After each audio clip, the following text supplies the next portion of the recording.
The last major holdout on LGBT is the Muslim world.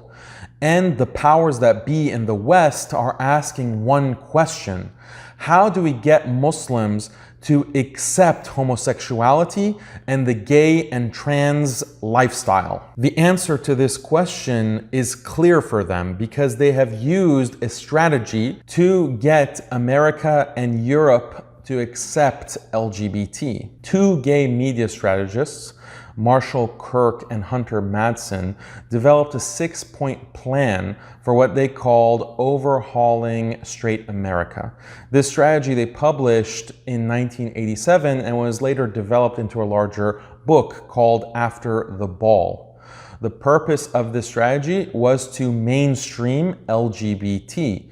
And the strategy was so successful that within 20 years, they were able to turn a deeply conservative Christian country, the United States, into a country that celebrates openly every aspect of the LGBT ideology. Now we see this same exact strategy with some slight modifications being used on the Muslim world.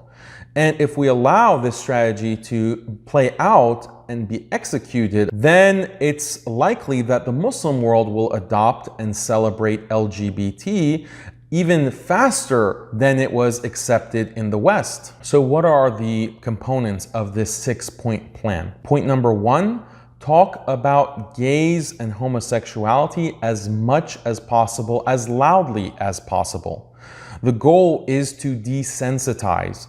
You want to make homosexuality something that is seen as completely normal, something that is completely mainstream. And you want the public to not be shocked by homosexual or transgender behavior. Ideally, they want Muslims to think about sexual preference in the way that you think about flavors of ice cream or favorite sports. I like chocolate, she likes ice cream. I like cricket, he likes football. I'm heterosexual, she's homosexual. This is the kind of normality that they're aiming for. Key to desensitization is to introduce gay and trans elements through cultural venues, TV, movies, music, books. And that way you're going to accelerate the desensitization and the normalization process. Point number 2, this is critical.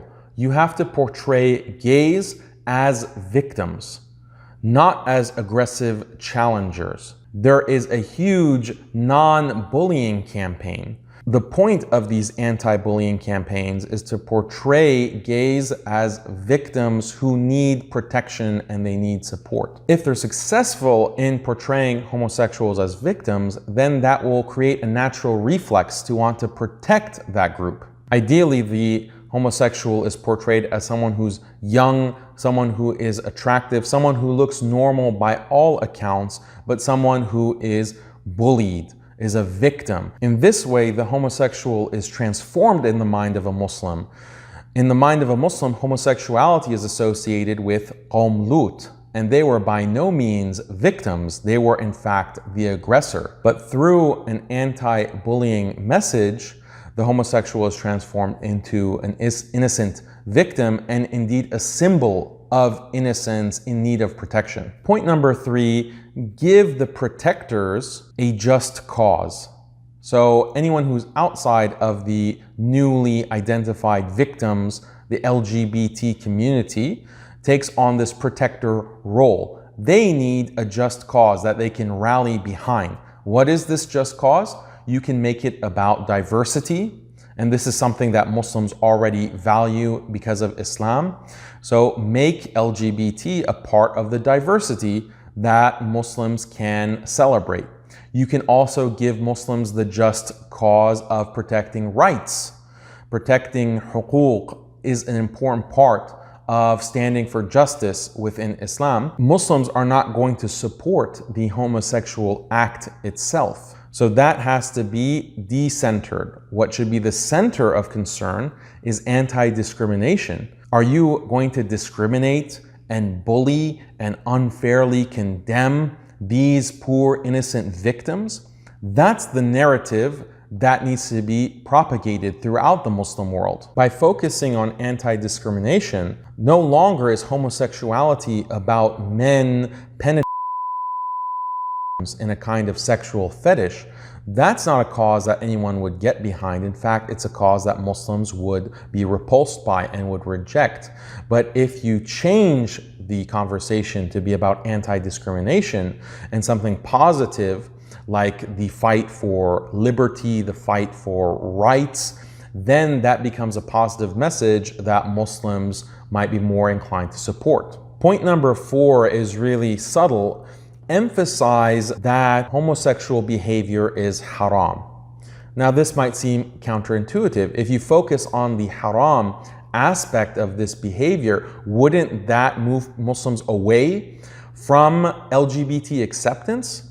But there's this element of reverse psychology here. Because if you emphasize the haram aspect, it makes you seem like you're a staunch defender of Islamic values. This then gives you space to promote anti-bullying or even all-out support of LGBT rights. The argument that can be made is that, yes, morally, LGBT behavior is haram, but we have to support the rights of this victimized, marginalized minority. This is a kind of Trojan horse that fools the Muslim community into thinking that LGBT behavior is haram, but supporting LGBT rights is perfectly halal and permissible and even praiseworthy in Islam, when in reality nothing could be further from the truth. Supporting LGBT rights is just as impermissible and haram and blameworthy as supporting the actual behaviors entailed by homosexuality and transgenderism. But this kind of bait and switch makes it easier for those who are more ignorant about Islamic values in this situation to accept LGBT normalization, LGBT rights, and so forth. Some of the more prominent Muslim preachers and academics in the West have been using this strategy for over 10 years, and what they've been able to achieve is getting the Muslim community in America especially to be more open to the idea that it is permissible for Muslims to support LGBT rights and to align with a LGBT political program. Now, those same preachers and their message is being exported throughout the Muslim world, and Muslim preachers in the East are learning from this strategy. They're very clear-cut and hard stance on homosexual behavior being haram in Islam, but we have to support LGBT rights. This idea is slowly starting to creep into mainstream Islamic Orthodox discourse. Point number 5, make the victimizer look bad. Make those who oppose LGBT as oppressors, who are old, they're out of touch, they're on the wrong side of history, they don't get it, they are intolerant, they are bigots. This is an important part of this victimized oppressor dynamic that is the framing of the entire LGBT proliferation movement that you want to create in the Muslim world. If this marketing campaign is successful, then the average Muslim will not want to associate with anyone who is anti-LGBT or in any way opposes that program. At first, this will create a culture of silence where the average Muslim doesn't want to risk speaking out and looking like a bigot or being accused of intolerance. Eventually, that culture of silence will allow the full LGBT program to get into full swing. Point number 6 is taking a step-by-step strategy for legal reform. In many Muslim countries, they have laws against homosexuality that have criminalized homosexual behavior. These laws used to exist in the West as well, punishing homosexual behavior and sodomy, but those laws were abolished, and step-by-step legal reform has taken place to completely transform the legal architecture within these Western countries. To replicate that in the Muslim world requires the same step-by-step process. We can understand this as khutuwat al-shaytan. When you have hudud, an actual capital punishment for homosexual behavior in certain Muslim countries, you're not going to be able to change that overnight. So you have to focus on less controversial issues. So the first step is to abolish hudud. What Western powers and NGOs already recognize is that some Muslims are already uncomfortable with the idea of hudud. They have, through years and decades of programming, been conditioned to see hudud in the Western lens as something that is barbaric. So they've been already primed as a public to be for the abolishing of hudud. That means that that step is almost complete in many parts of the Muslim world, and we hear every day of other countries that want to get rid of these kinds of punishments from the legal system. Once the hudud are abolished, then you can decriminalize homosexual behavior completely. That's the next step. And the US government and the EU has been pushing sanctions on any country that has criminalized homosexuality and homosexual behavior.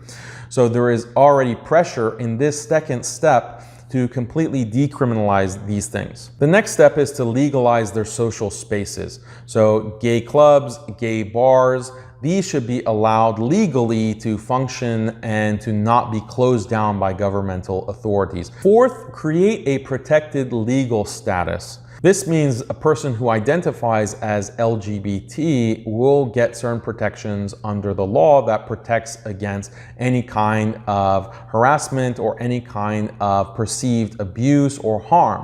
One of the bigger steps is to legalize gay marriage. And this will require a lot of challenges in the legal system, but activists have been working hard to change the culture over all these years to normalize and to desensitize. And again, the argument that will be made is that yes, homosexual behavior is haram, but people should have the right to marry whoever they want, and to prevent them from marrying whoever they want is a type of discrimination. This kind of legal reasoning actually makes no sense, and if you want to understand why, I have some links in the description that explain how there's no such thing as anti-gay marriage discrimination, but they will really push this point in order to change the law in Muslim countries to actually legalize gay marriage, and Western countries will no doubt push very hard for these kinds of reforms. The sixth step is to actually introduce hate speech laws. Now you have to criminalize those who speak against LGBT. This has happened in many countries. It's actually something that hasn't happened in the US as of yet because of the First Amendment protections that flimsily protect certain kinds of critique. But in many countries like Canada, like the UK, like in South Africa, like even Australia, there are hate speech laws that can criminalize anyone who teaches against homosexuality or any aspect of LGBT. So by this point in the legal process, things have really changed massively. And now you get to the point where you make LGBT education part of the schooling curriculum, where children are now going to school at the ages of 4, 5, and 6, and it is mandatory for them to be introduced to LGBT ideology and the idea that love is love, there's no problem with a man and a man getting together, or a woman and a woman, or if you're a boy, you transition to a girl, or vice versa. This is now part of the curriculum. Once you have that change, then it's really easy to require things like gender-neutral bathrooms. Basically, you dissolve any conception of gender separation. You make sure that every space can include men and women. You also require people to change their language.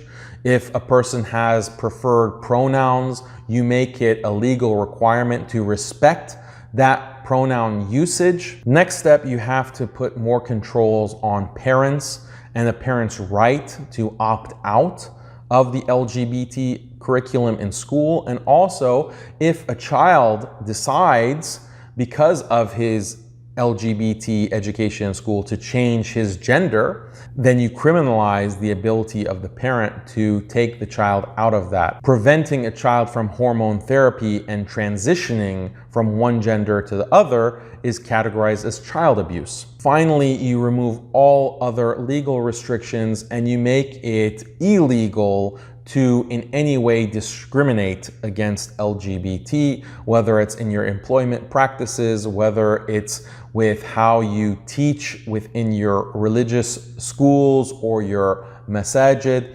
You criminalize anything that opposes the LGBT ideology, and then the full legal transformation is complete. Following this 6-point plan, the Muslim world can be transformed in just 10 years or 20 years max.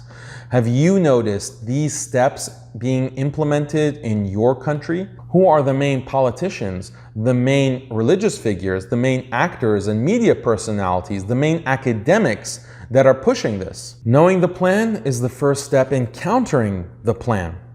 They plan and Allah plans, and Allah is the best of planners. Allahul Musta'an.